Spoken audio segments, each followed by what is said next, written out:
ध्यानाभ्यास के लिए कृपया अपने नेत्रों को बंद कर लीजिए। आप सुख चाहते हैं और आपका सुख मूर्त पदार्थों में नहीं है, इसलिए मूर्त पदार्थों को देखना जानना व्रत है। इंद्रिय ज्ञान का निरोध कीजिए।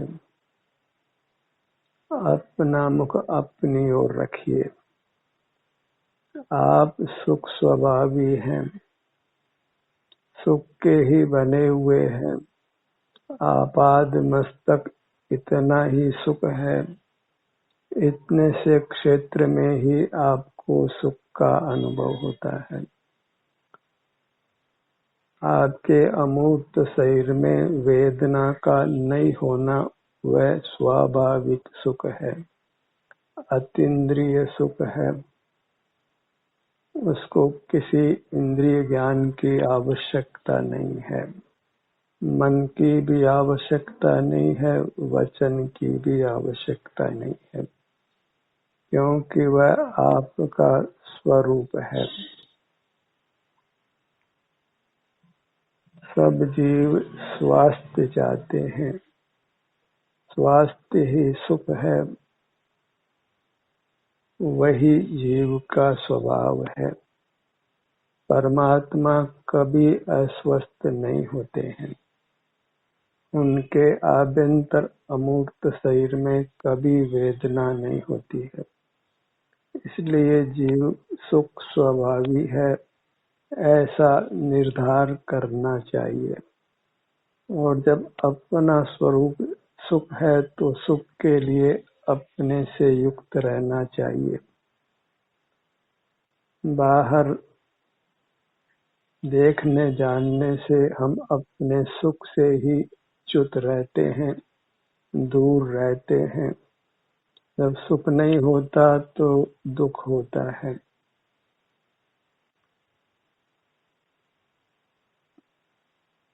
आपाद मस्तक ही बने रहिए। अभी कदाचित कर्म के संबंध से वेदना हो तो भी आपाद मस्तक ही बने रहिए। इससे इंद्रिय ज्ञान नहीं होने से आप वीतराग रहते हैं। जहाँ इंद्रिय ज्ञान है वहाँ अवश्यंभावी रागादिक दोष उत्पन्न होते हैं। ज्ञान मूर्त पदार्थों को जानता है, इसलिए उसको इंद्रिय ज्ञान संज्ञा है। वह इंद्रियादि के पराधीन होता है और पराधीन होने से वह दुख रूप होता है। परमात्मा को न मूर्त इंद्रियां है, न मूर्त मन है, न मूर्त मस्तिष्क है। उनको ये पराधीन ज्ञान नहीं है। और मूर्त पदार्थों को देखने जानने में कोई सार नहीं है, केवल संसार ही फलता है। परमात्मा को मूर्त काया नहीं होने से मन बल भी नहीं है, वचन बल भी नहीं है, काय बल भी नहीं है। और बल के 3 ही प्रकार हैं। इसलिए परमात्मा को बल स्वभावी मत देखो, ज्ञान स्वभावी भी मत देखो, उनको एक सुख स्वभावी देखो। परमात्मा होकर आप केवल सुख को ही भोगेंगे और आपकी आंतरिक कामना सुख भोगने की है, दुखों से मुक्त रहने की है।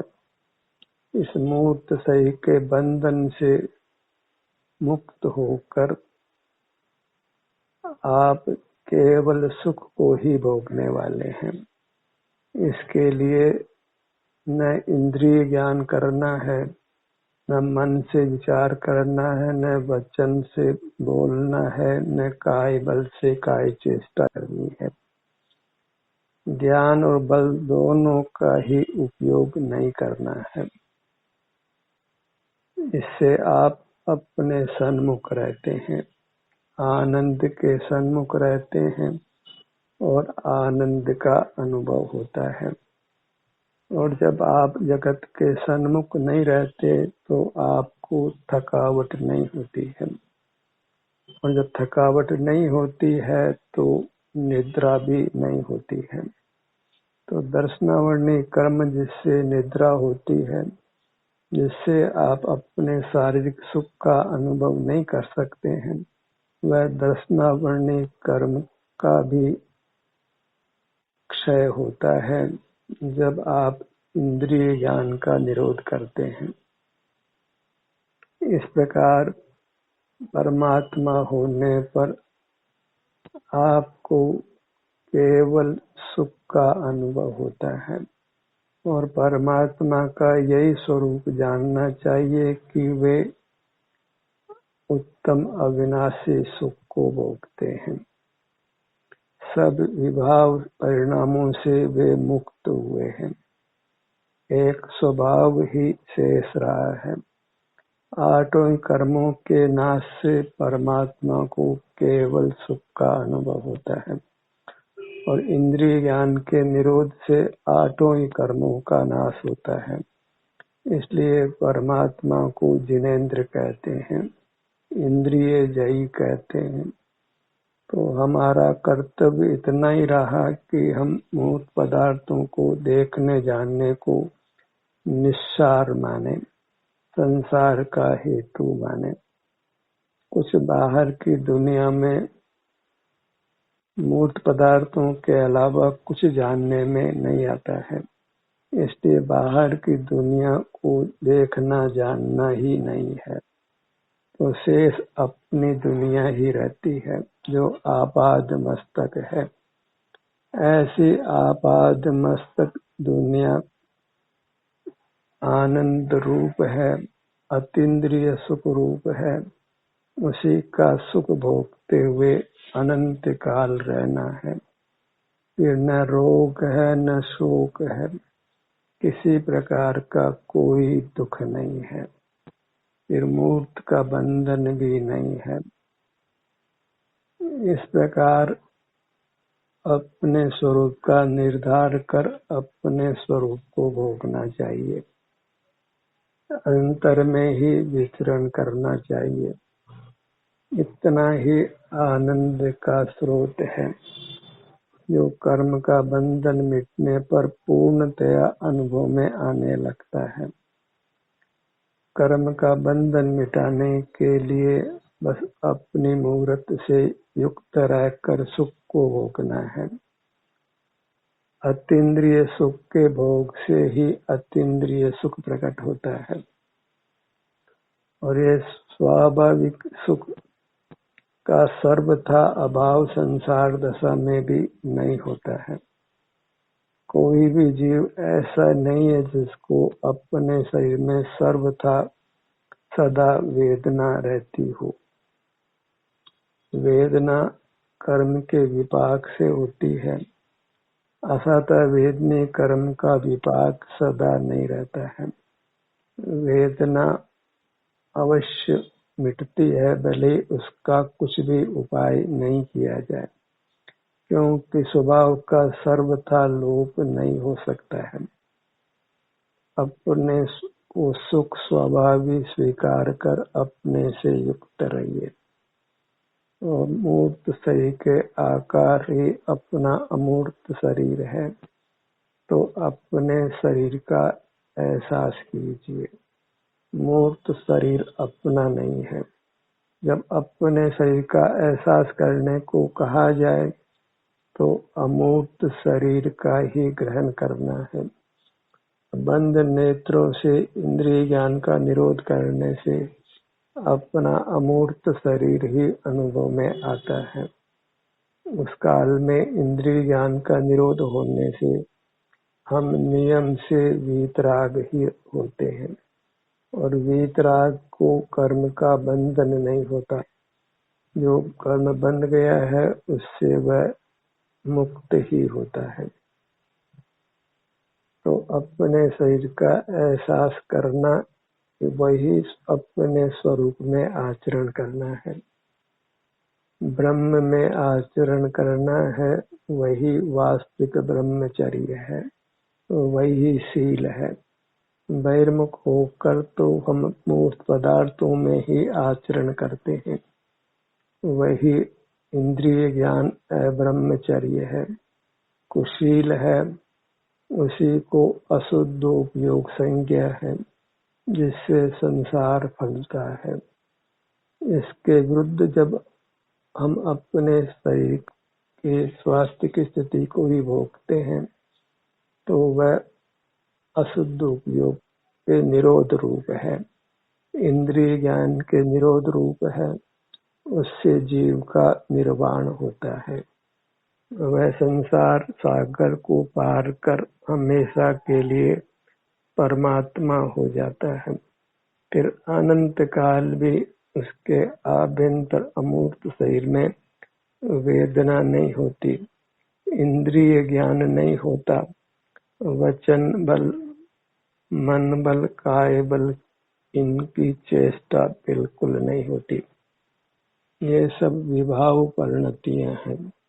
स्वभाव के नाम पर जीव आनंद भोजी है और आनंद के भोग से ही उसकी महिमा है, उसकी महानता है, प्रभुता है। वही उसका वास्तविक ऐश्वर्य है, जो मूर्त पदार्थों के पास किंचित भी नहीं है। इसलिए मोक्ष मार्गी धन को धूल ही जानते हैं, वृथा ही जानते हैं, अनर्थकारी ही जानते हैं। अर्थम सर्व अनर्थानाम घोर मूलम।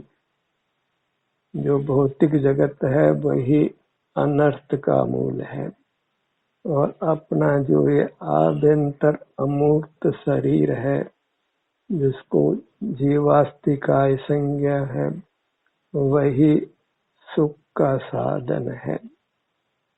उसी का आश्रय कर जीव अनुपम, अद्वितीय, असीम, अविनाशी सुख पाता है। तो अपने लिए आनंददाता परमात्मा अपना आभ्यंतर अमूर्त शरीर है, उसी को परमात्मा देखो, परमात्मा रूप से स्वीकार करो, उसी को नमन करो। अन्य को परमात्मा नहीं मानना है, अन्य को नमन भी नहीं करना है, अन्य के आगे झुकना नहीं है, अन्य को देखना, जानना, स्मरण करना नहीं है, अन्य की चर्चा वार्ता भी नहीं करना है, पर से विमुख ही रहना है। पर प्रकाशन से कुछ हित की सिद्धि नहीं है, क्योंकि पर में हमारा सुख नहीं है, वह सब वृथा का श्रम है, अनर्थकारी है। ऐसा निर्धार कर बस अपनी मर्यादा सिर से पैरों तक रखिए, जहाँ केवल आनंद ही आनंद है। आनंदम ब्रह्मणो रूपम, यही आगम वाक्य है, अनादि निधन सत्य है। हम सुख स्वभावी हैं, सुखदाता हैं, इसी से हम परमात्मा हैं। अन्य किसी प्रकार से हमारे में परमात्मपना घटता नहीं है। हम सुखी नहीं हो, दुखी हो तो हम संसारी हैं, परमात्मा नहीं है। अंतर में ही विचरण करते हुए रहना है। जब बहिर्मुख नहीं हो तो अपने किसी भी भाग के स्वास्थ्य की स्थिति का संवेदन हो, वह संवेदन उत्तम से भी उत्तम है, वह चारित्र है, वह धर्म है, वह वीतराग परिणाम है। अपने ध्यान को अपने सिर के भाग पर लाइए।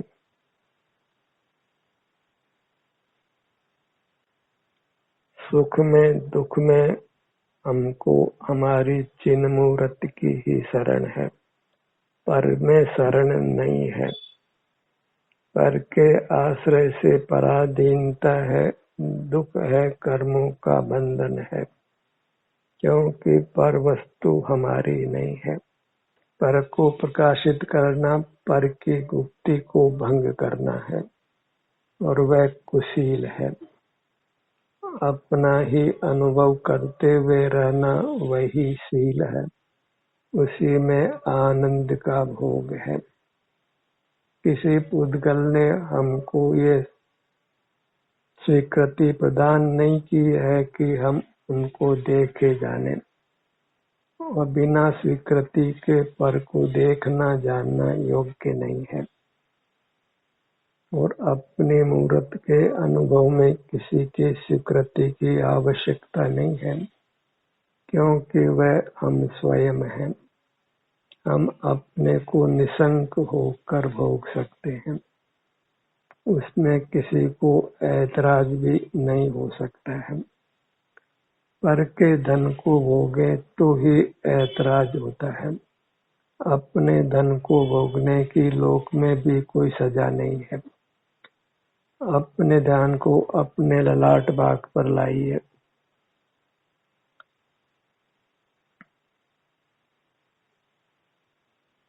पांव से मस्तक तक हम एक हैं, और निरंतर यहाँ सुख का अनुभव होता रहे तो वास्तव में फिर दो वृत्ति ही भाषित नहीं होती।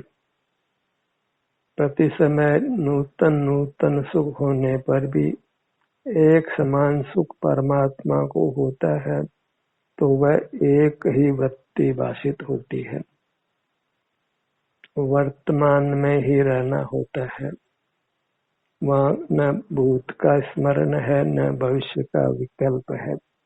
एक वृत्ति, एक विस्तार, एक गुण, ऐसा हम एक हैं।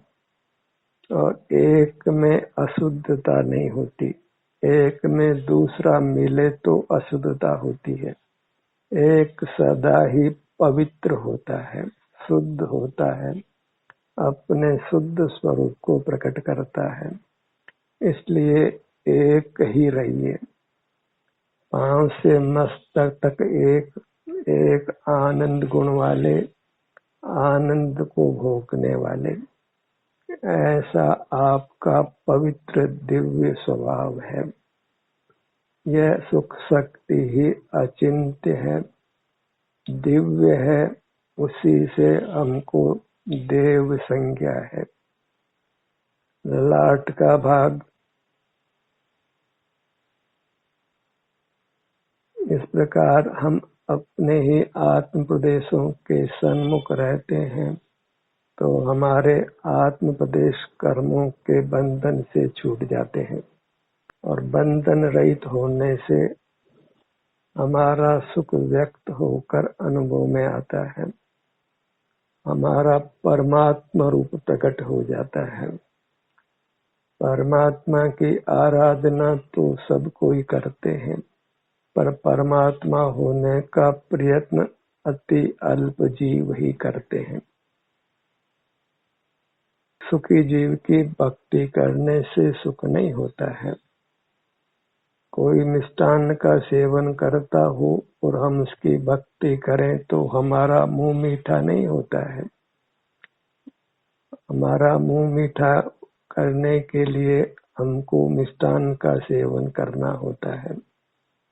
हमें सुखी जीव की आराधना करने की अपेक्षा सुखी हो जाना है, और वह सुख स्वभाव किंचित भी दूर नहीं है, क्योंकि वह आप ही है।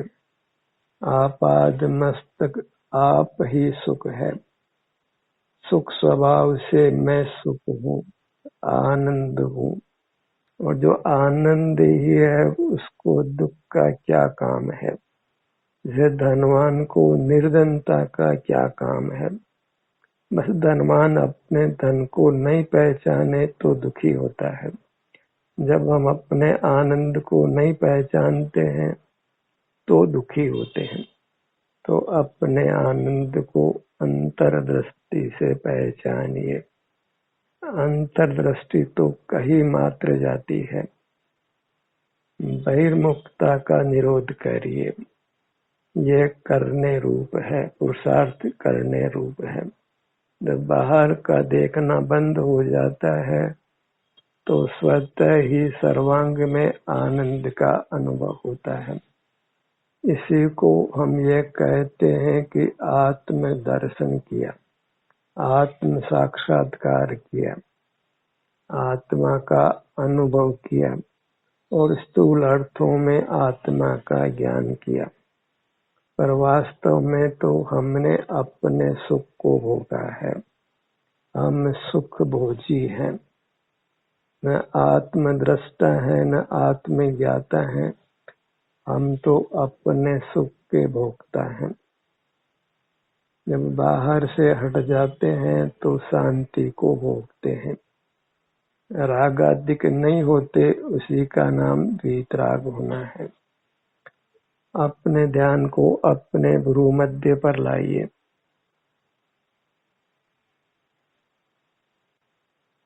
अपना ध्यान अपनी ओर लाना अर्थात बाहर से अपने आप को हटा लेना, यही उत्तम कार्य है, करने योग्य कार्य है, जिससे जीव कृत्य होता है। इसने करने योग्य कार्य किया और उसी का नाम परमात्मा होना है। अपने ध्यान को अपने नेत्रों पर लाइए। नेत्र युगल। अनादि से हमको एकाधिक इंद्रियां मिली हैं, उससे हमारा आकार इंद्रियों जैसा हुआ है।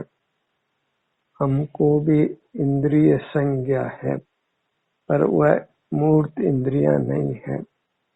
अमूर्त इंद्रियों का आकार भी इंद्रियां कहलाता है। परमात्मा को भी पांचों इंद्रियों का आकार है। आकार का अभाव नहीं होता है। जिस वस्तु का आकार नहीं है वह वस्तु ही नहीं है। अपने ध्यान को अपने कानों के भाग पर लाइए।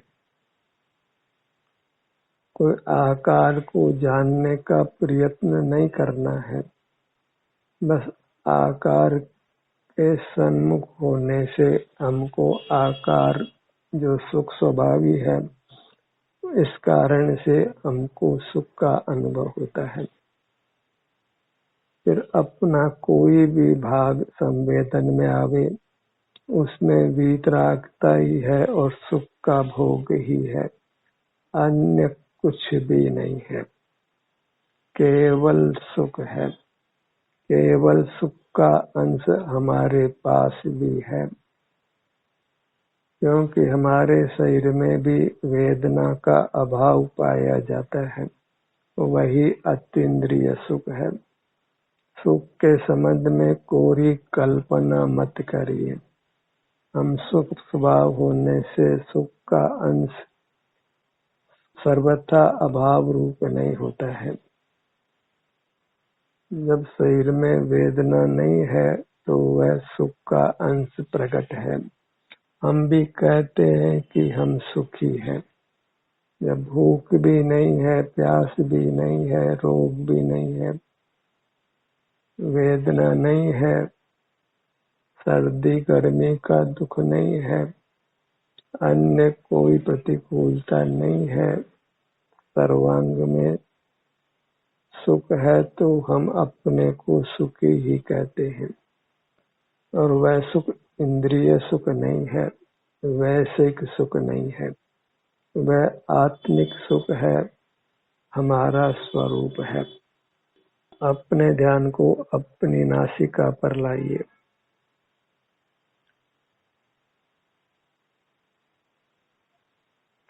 किसी अंश में हम अभी परमात्मा भी हैं। शरीर के जिन भागों में वेदना नहीं है, सुख की स्थिति है, वह परमात्मा का अंश होने से उस अपेक्षा हम अभी वर्तमान में परमात्मा हैं। आत्मा उत्कृष्ट ही है। परमात्मा का शाब्दिक अर्थ उत्कृष्ट आत्मा ही है। हमारे आत्म प्रदेश उत्कृष्ट है, इसलिए हम परमात्मा हैं। आत्मा जो अभी हम पुरुषाकार हैं, प्राप्त शरीर के आकार हैं, वह आकार उत्तम है। हम एक उत्तम पदार्थ हैं। इसके आश्रय से सुख प्रकट होता है, दुख का नाश होता है, इसलिए हम मंगल हैं। आगम में भी जीवों को मंगल माना गया है, उत्तम माना गया है और शरण माना गया है। चार मंगल, चार उत्तम, चार शरण तो व्यवहार से ही कहे जाते हैं। वास्तव में तो एक आप ही मंगल है, आप ही उत्तम है, आप ही शरण है।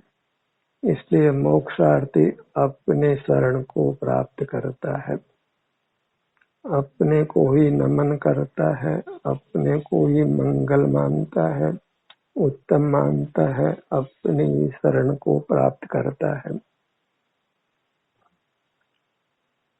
आदा मंगलम आदा उत्तमा आदे शरणम पवज्जामि और नमो आदानम।